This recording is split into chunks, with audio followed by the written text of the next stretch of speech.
Bonjour à tous et à toutes les amis, j'espère que vous allez bien, bienvenue sur ma chaîne secondaire. Alors déjà pour ceux qui ne sont pas abonnés et qui viennent de la chaîne principale, n'hésitez pas à vous abonner parce qu'il y a vraiment plein de contenu dessus.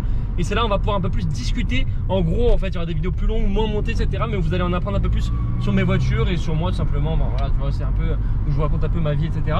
Aujourd'hui on va parler de l'éthanol. Alors déjà je suis en compagnie de Théro pour commencer, salut à toi. Salut. Mais en fait t'es toujours là, en fait toi t'es la meuf qui pose des questions. Mais moi je suis là, je suis en train de répondre. Je suis la journaliste. La journaliste. La questionnaire, fallait dire quoi? Non, la journaliste, c'est tout à fait ce que j'allais dire. Donc aujourd'hui on est là pour parler de l'éthanol. Je vous l'ai jamais vraiment dit, mais sur le C63 on avait passé à l'éthanol. Alors déjà avant de commencer cette vidéo, je compte sur vous pour m'exploser les pouces bleus. C'est vrai que j'ai jamais demandé sur cette chaîne des pouces bleus. Alors si pour la première fois sur cette chaîne, vous pouvez faire le petit plaisir de mettre un petit pouce bleu, voilà, ça fait plaisir. Merci à vous. Alors déjà, j'aimerais que vous, dans les commentaires, vous me donniez votre avis sur l'éthanol. C'est vraiment, prenez votre temps, détaillez votre message. Si vous avez déjà testé l'éthanol, n'hésitez pas à donner vos avis pour ceux qui vont pouvoir plus tard tester l'éthanol, parce que moi, je l'ai testé sur le C63, mais je suis pas le seul qui pourrait donner mon avis. Donc, si on peut vraiment donner tous nos avis dans les commentaires sur l'éthanol, ça me ferait vraiment plaisir. Alors, première chose, c'était quoi la première question sur l'éthanol? C'était ah oui, c'était sur les boîtiers. Vas-y, je te laisse la poser parce que c'est toi la questionniste. La questionniste. Mais la questionniste, ça veut rien dire. Hashtag questionniste. Attends, je vais à gauche ou à droite là? La gauche. La gauche, ok. Alors, tu peux nous expliquer la différence entre des boîtiers éthanol et carrément la reprendre? Alors, il faut savoir qu'il y a deux types. Moi, je suis pas le mec le plus calé sur l'éthanol que je peux vous donner, mais que je connais, enfin voilà. Mais je vais vous donner quand même mon avis, je connais un petit peu, etc.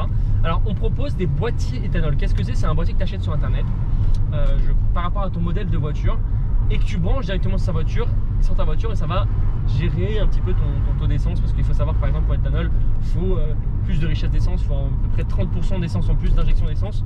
Mais bon, c'est pas fait sur mesure, c'est-à-dire que demain tu prends deux voitures de C63 par exemple, et ben il y en aura une, tu sais pas pourquoi, ce sera le même moteur, mais il faudra qu'il y en ait une qui a un peu plus de richesse pour faire fonctionner avec l'éthanol. C'est vraiment la fabrication qui fait ça, c'est inexplicable. Enfin, je pourrais pas vous l'expliquer, mais c'est juste que c'est. Vous voyez ce que je veux dire? Je bégaye de ouf là. Et en gros, je bégaye de ouf. Mais en gros, voilà, il y a deux voitures qui sont conçues, ça sera les mêmes, mais elles sont conçues différemment. Donc il y en aura une par exemple sur les deux qui aura besoin de plus de richesse, plus de nanani, plus d'injection. Donc voilà, les boîtiers éthanol, le problème c'est que c'est pas sur mesure, c'est qu'en fait c'est juste par rapport à ton modèle et que si ça se trouve ta voiture va te demander plus de richesse. Donc comme il n'y aura pas assez de richesse et que tu pourras pas le régler et que c'est pas sur mesure en fait, et bah ça se trouve tu auras des trous. Et en fait c'est tout con parce que comme tu pourras pas le régler avec le boîtier, et bah c'est pas sur mesure, donc tu auras des trous et ça va peut-être te péter ton moteur. Après sur certaines voitures ça marche bien.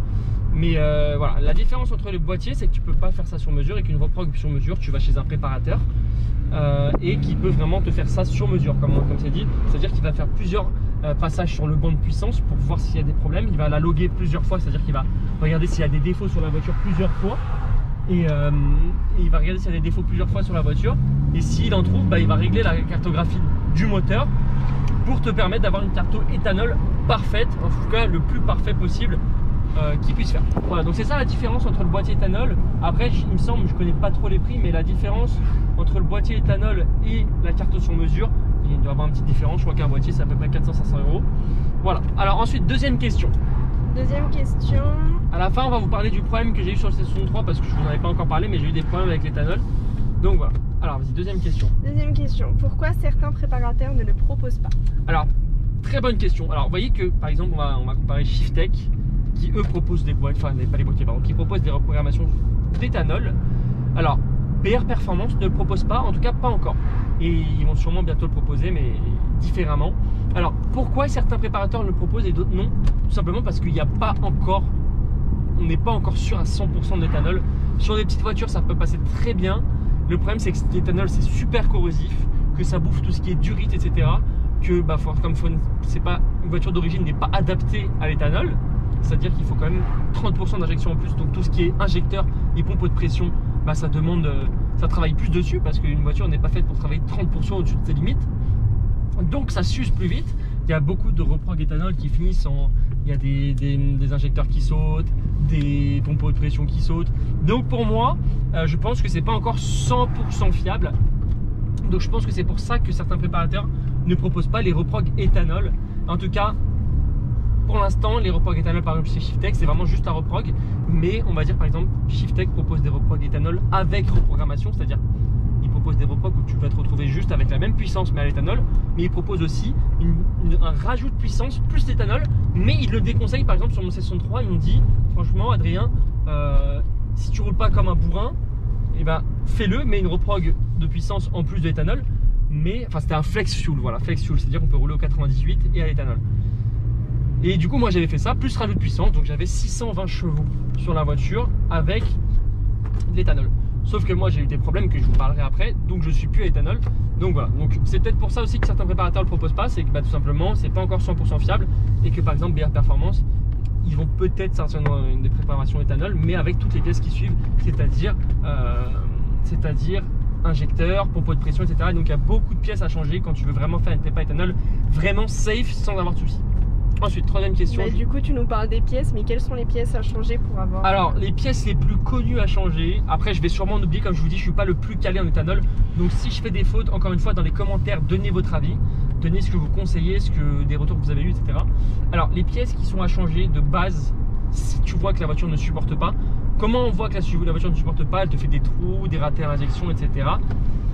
C'est la pompe de pression, donc c'est tout ce qui est fait pour l'injection d'essence. Et tu fais tout droit là ou je fais du top? Là-bas. Là-bas, ouais. Là-bas, ok. Là? Là. Ok, excuse-moi. Oh, okay. Donc pompe de pression et injecteur. Donc l'injecteur, voilà, hein, comme c'est dit, les injecteurs c'est pour injecter l'essence et la pompe de pression, bah, c'est pour envoyer l'essence à haut débit. Donc voilà, c'est surtout ces deux pièces là qui vont être les plus importantes et les plus clés sur le fait de ne pas avoir de ratés, etc. Alors, et d'ailleurs pour l'éthanol, excusez-moi, c'est conseillé de mettre quelques pleins de 98 de temps en temps pour que la voiture ne soit pas tout le temps à l'éthanol, parce que par exemple quand vous la laissez, personnellement c'est mon avis personnel, il y en a qui vont dire que non. Par exemple quand tu laisses ta voiture un mois à l'arrêt, bah, l'éthanol comme on dit c'est plus corrosif et donc ça peut bouffer les durites, te bouffer tout à l'intérieur, donc je vous conseille de le laisser au 98 quand vous laissez votre voiture seule, voilà, pendant longtemps sans tourner. Ensuite, alors, est-ce que c'est vraiment utile sur des gros moteurs, sachant qu'il y a 30% de consommation en plus sur les cylindres? Alors en fait le problème c'est que quand tu te passes à l'éthanol, moi par exemple quand j'ai passé le C63 à l'éthanol, je me suis dit putain c'est trop bien, je vais pouvoir bombarder, rouler comme un enculé, c'est le terme, et sans que ça me coûte cher. Sauf qu'en fait sur un V8 biturbo qui consomme vraiment beaucoup d'origine, et ben en fait plus 30% d'injection, sachant que le plein c'est 65 litres, quand tu roules comme un bourrin, même si tu es à l'éthanol, ça consomme mais de malade. Si vous voulez, je me retrouvais à faire des pleins tous les 130 voire 120 km. Et le plein, sachant que l'éthanol, moi à Paris c'était à peu près 0,7, 0,8. Et le 98, ok, c'est 1,80, 1,70 à Paris normalement. Tu vois là, avec ce qui se passe, c'est plus 1,80, 1,90. Mais voilà, donc c'était au final, je vous jure que je gagnais peut-être par mois, peut-être 40, 50 balles. Mais franchement, ça vaut pas le coup parce que tu te retrouves à les 30 fous. Perso, c'est mon avis. Si tu arriveras à tenir en te disant que tu vas rouler tranquille avec l'éthanol, ouais. Mais en fait, le truc, c'est que tu te dis que ça coûte rien et du coup, tu as tout le temps envie d'appuyer, quoi. C'est pas comme quand tu es au 98. Donc voilà, après, moi, ça m'a pas spécialement. J'ai pas trouvé ça spécialement utile sur le C63 parce que, comme je dis, ça consomme. Du coup, donne-nous ton avis. Pourquoi j'ai eu. Comment ça, mon avis? Mais pourquoi t'as pas aimé, toi? Alors, pourquoi j'ai pas aimé sur le C63? Bah déjà parce que au final je me retrouvais à faire des pleins tous les 130 bornes, alors que quand je suis au 98 je fais des pleins tous les 250, quand je roule fort 250-300 bornes, donc ça consommait vraiment beaucoup plus. Et en fait comme c'est un gros moteur, ça demande vraiment énormément d'injection et les pompes de pression et les injecteurs ne suivaient pas. Tu me fais passer par où là? Mais je te fais passer par des petites routes. Putain mais je suis jamais passé par là. Tu prends à gauche. Merci monsieur. Du coup au final je me retrouvais, comme je vous l'ai dit, à consommer beaucoup plus. Et les injecteurs et pompes de pression sur un V8 biturbo ne sont pas adaptés à envoyer 30% d'essence, enfin d'éthanol en plus. On avait fait une première cartographie qui était passée sur la voiture à l'éthanol, donc bien sur mesure. Et le problème c'est que quand j'arrivais à très haut régime, parlant du rupteur, je me retrouvais à faire des trous dans l'injection. Et la voiture se mettait en sécurité. Donc je pourrais détruire mon moteur clairement en faisant ça parce que il y avait des ratés à injection, c'est-à-dire que il n'y avait pas assez d'essence, mais que les bougies continuaient d'envoyer de l'électricité. Et ça faisait, c'était super mauvais, ça c'est pas bon du tout d'envoyer on n'envoyait pas assez d'essence. On a essayé de régler plusieurs fois la carto, on a baissé la puissance, etc. Bon, ça passait pas. Donc je pense que pour moi, mon avis que je pourrais donner, c'est qu'il y a certaines voitures qui sont à passer à l'éthanol, qui sont bien, les petits moteurs, etc. Vous pouvez les passer à l'éthanol, mais les gros moteurs, déjà, ça sera pas utile parce que ça consomme de ouf. Et puis quand tu achètes une voiture comme ça pour le passer à l'éthanol, je trouve ça con. Mais je l'avais fait, je me suis dit franchement autant tester, vous donner mon avis. C'est vrai que j'en avais pas parlé de la reprog, etc. J'avais jamais dit que j'avais fait une reprog, je voulais pas trop en parler au début sur les réseaux sociaux. Mais voilà, donc je vous conseille pour si vous avez genre jusqu'à Golf, GTI, etc. Mais si vous mettez des pièces qui vont avec, je vous le conseille. Après, moi, je vous déconseille un petit peu l'éthanol si vous mettez rien qui va avec, surtout que voilà, un injecteur et des pièces ça coûte super cher. Après, sur des petites voitures, tu te dis que tu vas économiser beaucoup d'argent et que même si tu as un injecteur qui saute, ça coûtera pas spécialement cher et que tu vas faire des économies. Donc ouais, sur un V8 biturbo, moi perso, quand je vois le prix des injecteurs et des pompes de pression, j'ai pas trop envie de péter mon moteur, tu vois. Donc voilà, c'est surtout pour ça que je voulais pas trop faire de reprog éthanol après que je l'ai enlevé et que je suis passé au 98 et qu'au final, je retrouve ça limite plus rentable d'être au 98 sur un gros moteur comme ça que sur un petit moteur, putain, je sais même plus ce que j'ai dit quoi là. Bref, en gros, je trouve ça plus rentable de rouler au 98 sur un gros moteur que de rouler à l'éthanol. Donc voilà, en gros, pour vous donner mon avis, je le conseille si vous avez un petit moteur, une voiture un petit peu daily, tu t'en fous un peu si tu la souilles un petit peu. Mais sur les gros moteurs où ça coûte cher de changer les pièces, je vous le conseille pas si vous mettez pas toutes les pièces qui vont avec. Personnellement, c'est mon avis. Putain, tu m'emmènes dans des routes, il y a des trous de partout. Et donc voilà, c'est mon avis. Et puis voilà. Après, je pense que j'aurais pas tout dit, j'aurais peut-être fait des erreurs dans ce que je dis. En tout cas, n'hésitez pas à checker les commentaires, à donner votre avis si vous êtes pro-éthanol entre guillemets. Après voilà, tout le monde donnera son avis, il y en aura qui vont vouloir donner leur avis, qui n'auront pas spécialement raison. Mais voilà, je voulais donner le mien, pas en tant que professionnel, en tant que quelqu'un qui a testé. Je peux pas juger, je suis pas scientifique, j'ai jamais fait les tests, etc. J'ai jamais regardé. Personnellement, je vous donne mon avis, ça n'a pas du tout fonctionné sur mon C63 et ça aurait pu me créer des problèmes parce que j'ai eu plein de trous à l'injection, c'est-à-dire au régime, elle faisait, tu sais, j'étais dans le couple et ça faisait et la voiture, je perdais de la puissance. Et la voiture se mettait en sécurité parce que c'était super mauvais quoi. Même toi t'avais déjà vu ça. On a fait déjà.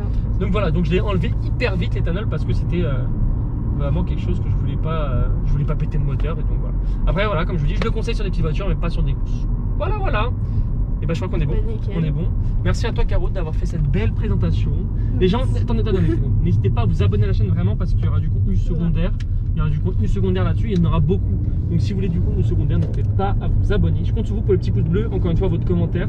En bas à droite de la vidéo, vous avez une petite vidéo qui vient de s'afficher. Et en haut, vous avez le bouton s'abonner. Donc si vous voulez vous abonner, vous avez juste à cliquer dessus. Et en bas, pareil, une vidéo tuning où tu peux cliquer dessus. Sur ce les amis, Caro, tout le monde, salut à tout le monde. Bye bye.